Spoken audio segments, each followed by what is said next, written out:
to explain it. I think this book is very different from, as we were talking about, rock photo books. Why do you both think that it's different? What does it capture that the Take That annual is not going to capture? As much as That annual is probably quite good, isn't it? Valerie just said she's probably did a Take That annual, so I resent that. But then that would have been a good one with all those shots of them in the jacuzzi, Valerie, but... Because this is a different kind of book. This is something else. It just captures something that usually this idea of a stage band doesn't.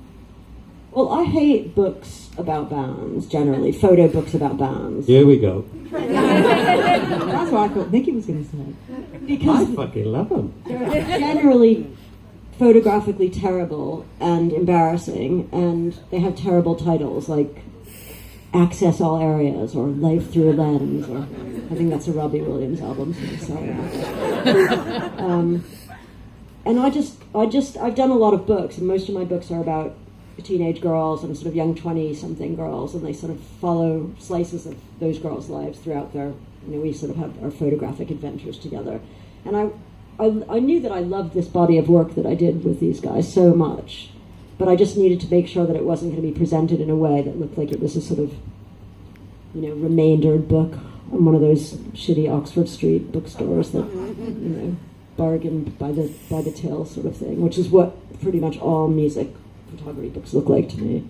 So luckily we had our genius designers, Mark Farrow and Gary Stillwell from Farrow Design, who made it all look like a kind of Berlin underground art catalog. I can't take credit for that, but I can take a little bit. So yeah, I was just kind of, once we decided to do it, I was kind of obsessed and put all my other projects on hold, and this one sort of jumped the queue, and I just made it my mission every day to make sure that it didn't look like the typical cliched rock book. Hopefully I succeeded. And how involved with the band, Nicky, in putting this together? I mean, it sounds like very involved. Well, I mean, much as Valerie loved this body of work, she'd totally fucking forgotten about it if I hadn't. I know it was in her memory, and then I got to do this, but I actually got in touch with her and said, you need to do a book of these things, because I'd been looking at the contact sheets, and I think, just putting up bits and bobs on Instagram or wherever. Just I was actually, I have to say, nearly brought a tear to my eyes, some of the intimacy in those pictures. And we're really lucky that we've had, despite what she thinks, 4 brilliant photography books on us. I mean, Michikidis is amazing. That's a kind of Japanese perspective.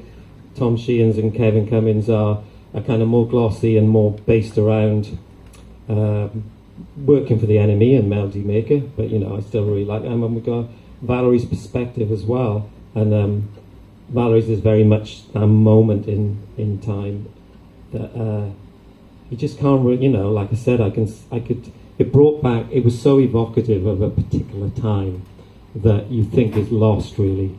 But those trigger points just give you so much excitement and pleasure, and kind of reminded you of why you were in a band in the first place, which is always good when you're coming up to 55 to kind of get that excitement of why you started it in the first place. And just really glad it was through Valerie's eye, because no one quite got us like she did, probably because she wasn't doing it for anything other than herself most of the time. Who wasn't really on a kind of commission or anything, was she? Yeah.